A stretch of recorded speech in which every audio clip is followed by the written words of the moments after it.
Uncle, ano rin 10 utos sa Biblia? Ano yung 10 utos sa Biblia?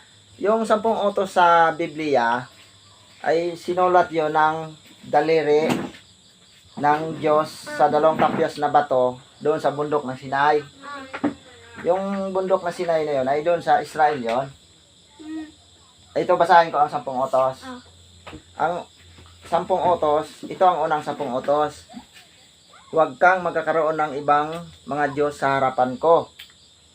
Ang ibig sabihin nun, halimbawa, sa bansang Japan, ang dinodiyos nila ay si Buddha. Ay tao yun eh. Ay ikaw ba ang tunay na Diyos? Ikaw ang lumikha ng langit at lupa. Tapos hindi ka nila sinasamba. Ang sinasamba mo si Buddha. Na hindi naman tunay na Diyos yun eh. Tao yun eh. Ikaw ba ang tunay na Diyos na lumikha ng langit at lupa? Tapos, hindi ka sinasamba. Ang sinasamba mo si Buddha, magagalit talaga ang Diyos noon. Pag ang Diyos ay magagalit, kung minsan, nagpapadala siya ng mga matinding kalamidad sa lugar na yon para maramdaman nila na talagang may Diyos. O, basahin ko ang unang utos sa 10 utos. Pangalawa na tayo, nabasa ko na ang una eh.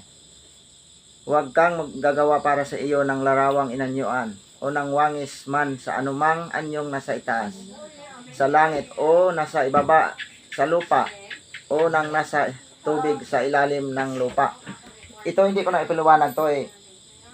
Baka magalit sa akin yung may relihiyon na magalit sa akin eh. Ito nagpasan ko to eh.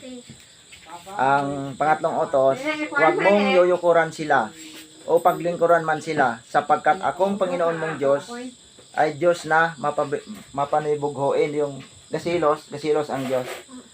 Sa pang-apat na utos, huwag mong babanggitin ang pangalan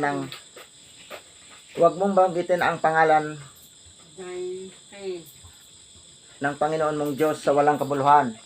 Halimbawa, nagnakaw ka, tapos sinabi mo, saksi ang Diyos sa langit, hindi ako nagnakaw. Pero ikaw nagnakaw. Nakakasala ka sa batas ng tao at nakasala ka rin sa batas ng Diyos. Kasi binanggit mo ang pangalan ng Diyos na sabi mo, hindi ikaw nagnakaw, na totoo naman. Nakasala ka sa Diyos. Sa panglimang utos, igalang mo ang iyong ama at ang iyong ina. Yun ang panglimang utos. Pang-anim, huwag kang papatay. Siyempre, pag pumatay ka ng tao, magkakasala ka sa batas ng tao at ang kaluluwa mo ay maimpyerno. Sa pang-pitong utos, huwag kang mangangalunya. Yung pangangalunya, may asawa ka na, mayroon pang nagpaligaw ka pa sa iba, kabit, yun ang pangangalunya. Pang-walo, huwag kang magnakaw. O alam natin to, huwag kang magnakaw, bawal talaga to. Pang-siyam, huwag kang magbintang sa iyong kapwa. O, pag di mo nakita, huwag mong bintangan. O, sa pang-sampo, huwag mong iimbutin ang bahay ng iyong kapwa. Halimbawa, ang bahay mo, barang-barong. Ang bahay ng kaibigan mo ay 5 palapag. Ay, huwag kang mag-inggit. Magsikap ka para gumanda rin ang bahay mo. Huwag mong iimbutin ang asawa ng iyong kapwa. Huwag mong imbutin ang asawa ng iyong kapwa. Ang asawa ng iyong kapwa ay artistahin ang dating. Ay normal lang maghanga ka. Pero huwag kang magpaligaw. Kasi malaking gulo yun. Pag pagpaligaw ka at sinagot mo, kayo na. At may asawa pa siya, di. Malaking gulo yun. Ito 10 utos to. Oo. Sabi ng kakilala ko sa Maynila, ang dala-dala niya daw ay 12 ang kanyang utos. Sabi niya, ang kanyang pang-11 utos ay huwag kang magpahuhuli. Pang-12 utos, pag mahuli ka, huwag kang aamin. Wala, jokes lang yun eh. Wala yun sa Biblia. Dinagdagan ko lang kasi sa kumpare ko yun eh. Jokes lang yun.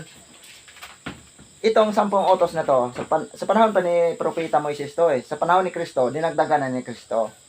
ang dinagdag ni Kristo ay sa Matthew chapter 28 and verse 19, inyong bautismuhan sila sa pangalan ng Ama, Anak, Espiritu Santo. Yun ang dinagdag ni Kristo. Pang-12. Pang-12, sa Matthew 22, chapter 22 and verse 37, ibigin sa